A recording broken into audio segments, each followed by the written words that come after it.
अस्सलाम वालेकुम जी। Good morning Pakistan. कैसे हैं आप सब? ठीक हैं, खैरियत से? मैं भी खैरियत से। अल्लाह पाक सबको खुश रखे, जज़ाए खैर दे और सेहत सलामती वाली ज़िंदगी दे।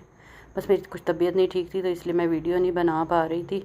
तो आज मैंने कहा चलें वीडियो बनाती हूँ। सुबह का टाइम हुआ हुआ तो मैंने सालन नहीं बनाया हुआ था रात को, तो मैंने कहा चलें अब ये मेथी रखी हुई थी तो मैंने कहा चले आलू मेथी बना लेती हूँ। पहले मैंने सोचा था कि अंडे आलू बना लेती हूँ, लेकिन ना अंडे मैं खा नहीं सकती थी, ना मैं खा सकती थी ना बेटी खा सकती थी।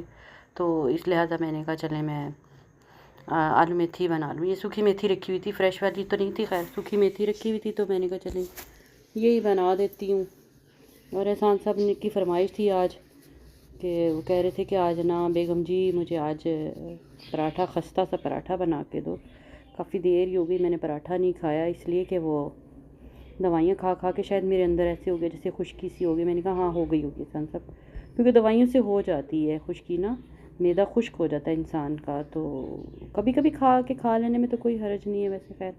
तो मैंने कहा चले आज मैं बना देती हूँ आपको पराठा ना। तो साथ ही मैंने कहा इसे सालन भी बना रही थी, आलू मेथी का सालन। मैंने कहा चलें बच्चे खा लेंगे, उठेंगे तो ये, क्योंकि बच्चे तो सोए हुए थे। मैं और एहसान ही उठे थे, माई बाबा उठ जाते हैं ना हमारी तो सुबह हो ही जाती है, इसलिए बच्चे भी नमाज़ पढ़ के, ये नहीं कि नहीं उठे, नहीं नमाज़ पढ़ के ही सोए हैं। सुबह फजर की नमाज़ पढ़ के, तहज्जुद पढ़ के फिर वो सो गए। तो अब उठेंगे आराम से, आज छुट्टी भी है, संडे है इसलिए। तो खैर मैंने कहा चले मैं इनके लिए सालन वालन बना दूँ, जब उठेंगे तो फिर इन्हें रोटी बना कर दे दूँगी, और क्या होगा। ये मैंने मेथी ना धोकर अच्छी तरह से धोई थी मैंने, ये ना सूखी मेथी जो कसूरी मेथी होती, भिगो दी थी और घंटा एक मैंने भिगो के रखी हुई थी इसके अंदर। तो ये जितनी ज़्यादा भीगी हुई होती है ना उतनी ज़्यादा नरम होती है फिर, और टेस्ट देती है, और इसकी खुशबू कितनी अच्छी आती है ना। यकीन जाने आप बनाना ज़रूर, ठीक है। और ये जल्दी के काम ही होते हैं ये। फ्रेश तो सुबह सुबह तो नहीं मिलनी थी, खैर अब यही होता है हमारा औरतों का, घरेलू औरतों का तो यही होता है ना कि घर में कोई चीज़ हो जो जल्दी पक जाए, चलो चढ़ाई चूल्हे पर, मसाले भूने और चलो जी हांडी तैयार हो गई। खैर मैंने कहा चलिए मैं आज ये बना देती हूँ। अंडा ना मैं खा सकती हूँ ना बेटी खा सकती है, तो लिहाजा इसीलिए वही आलू आलू का दौर तो होना चाहिए। और वो यही होगा, वो कह देंगे कि देखा ना आपने, फिर वही बात है, आलू आलू तो पका ही लिए ना, आलू तो ऐड कर ही लिए मैंने कहा बेटे मैं यही कहूँगी कि बच्चे अब क्या कर सकते हैं, जो घर में चीज़ है होती है तो वही पका सकती हूँ ना मैं। वो चिकन जो था वो ख़त्म हो चुका हुआ था, तो आज देखो एहसान साहब लेकर आएंगे चिकन, तो फिर ही ये होगा, चलो चिकन भी बना दूँगी। लेकिन बहरहाल ये अभी नाश्ते के लिए भी हो जाएगा, दोपहर के खाने के लिए भी। दोपहर और नाश्ता बच्चों का तो इतवार वाले दिन तो यही होता है, नाश्ता और खाना तो इकट्ठा ही होता है इनका। हमारा माई बाबे का नाश्ता सुबह ही सुबह हो जाता है, लेकिन मैं भी अभी नाश्ता नहीं कर रही हूँ। मैं बस एहसान साहब के लिए बना रही हूँ, नाश्ता बनाऊँगी और इनके लिए हांडी बना कर रख देती हूँ। मैं भी खा लूँगी ये आलू मेथी, तो वैसे ही आपको पता है सब्जियों की सौगात है ये तो। साग हो गया, आलू मेथी हो गई, मिक्स सब्ज़ी हो गई, तो हमारी सर्दियों की सौगात है। खैर मैंने ये मसाला वसाला भून के इसमें पानी डाल के इसे दम करके रख दिया था। मैंने कहा ये आहिस्ता आहिस्ता पकता रहेगा ना। तो ये इसका पानी मैंने चेक किया, मैंने कहा कहीं मिट्टी विट्टी तो नहीं थी, खैर। लेकिन ये अच्छा से मैंने साफ़ कर लिया था इसको ना, अच्छा सा धो के साफ़ किया था, खैर नहीं थी मिट्टी, शुक्र अल्लाह का, साफ़ ही था नीचे से पानी। चाय शाय भी बना ली थी एहसान साहब के लिए, बस अब पराठा बनाना था उनके लिए। आज फरमाइश थी कि बेगम खस्ता खस्ता पराठा बना के दो मुझे, मेरा बहुत दिल कर रहा है। मैंने कहा अच्छा एहसान साहब मैं बना देती, मेरा भी दिल बहुत कर रहा था, लेकिन मैं खा नहीं सकती पराठे ना, मुझे हज़म नहीं होते। मेरा हुआ है ना, ऑपरेशन हुआ है ना पित्ते का, तो इसलिए मुझे हज़म नहीं होता ना ये पराठे वगैरह ऑयली वगैरह चीज़ें कोई ज़्यादा मैं नहीं खा सकती। कभी कभार होता है खा ली, लेकिन नहीं खा नहीं सकती। ये भी पराठा बड़ा मज़े का लग रहा था, मेरा तो दिल कर रहा था मैं भी खा लूँ पराठा, लेकिन मैंने खाया नहीं, ना खा सकती हूँ।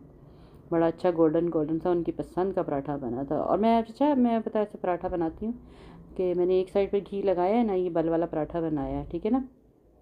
लेकिन मैं दूसरी साइड पे घी नहीं, क्योंकि पूड़ियों वाला हिसाब नहीं करना कि तले हुए पराठे जैसे, बिल्कुल वो भी चीज़ नहीं। एक साइड पर घी होता है और एक साइड खुश्क होती है, ऐसा पराठा बनाओ कि ताकि खाने में बंदे की तबीयत भी आवाज़ार ना, और जो है ना मैदा और दिल भी दिखना हो ऐसे। खैर हो गया था रेडी एहसान साहब के लिए पराठा, पराठा भी रेडी हो गया था, चाय भी बन गई थी, नाश्ता उनका रेडी हो गया था। मैंने कहा चलें देखते हैं आज क्या फ़ीडबैक मिलते हैं एहसान साहब की तरफ। वैसे तो अच्छे फ़ीडबैक मिलते हैं उनकी तरफ से, तारीफ़ करते हैं। खा रहे थे मज़े से, मैंने ला के दिया, मैंने कहा कैसा बना, कह रहे हैं बड़े मज़े का बना, अच्छा बना है, काफ़ी देर के बाद खा रहा हूँ तो ज़्यादा मज़ा आ रहा है चलो इंजॉय कर, पेट भर के खा ले। एक पराठा बना दिया था पतला सा उनकी पसंद का, तो खा रहे थे मज़े मज़े से।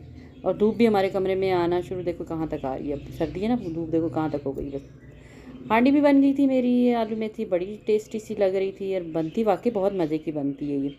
और जो दूसरी वाली होती है ना फ्रेश मेथी, वो मैं इस तरीके से नहीं बनाती, मसाले वाली नहीं बनाती मैं, फिर वो ना वो मैं दूसरे तरीके से बनाती हूँ। ये मैंने मसाले वाली बनाई थी, तो बड़ी अच्छी मज़े की लग रही थी और बहुत मज़े की बनती है। मैं पहले भी बनाती रहती हूँ, ये नहीं कि मैं फ़र्स्ट टाइम बना रही, मैं पहले भी बनाती रहती हूँ। खैर हो गई थी हांडी तैयार। मैंने कहा जब उठेंगे अब आराम से अब नाश्ता वाश्ता कर लेंगे, अपना खाना वाना नाश्ता जो होगा इकट्ठा खा लेंगे। ये थोड़ी सी बच गई थी, मैंने कहा ये रख लूँ। ये हांडी वांडी मैं डालती हूँ, मैं जब सालन बनाती हूँ तो उसमें गार्निश के तौर पर, खुशबू के तौर पर मैं ये डालती हूँ। मैंने बचा के थोड़ी सी रख ली थी मेथी ना, खुश्क मेथी। अब सोच रही हूँ कि मैं भी वो करके रखूँगी ऐसे मेथी। तो शाम हुई तो शाम को फिर बेटी ने मुझे कॉफ़ी बना कर दी। मैंने कहा मुझे आज कॉफ़ी बना के दो, मेरा बहुत दिल कर रहा है। उसने मुझे ब्लैक कॉफ़ी बना के दी। मैंने कहा विदाउट मिल्क, थोड़ी सी साथ नीमको भी थी, तो मैंने कहा चलो इसके साथ खा लेती हूँ नीमको भी थोड़ी सी। और उसने मुझे चॉकलेट भी एक दे दी, कहती अम्मा ये भी दे लो खा लो। यार बड़ा मज़ा आया। चलें जी, मेरी अगर वीडियो अच्छी लगी तो लाइक और शेयर कीजिएगा। अल्लाह हाफिज़।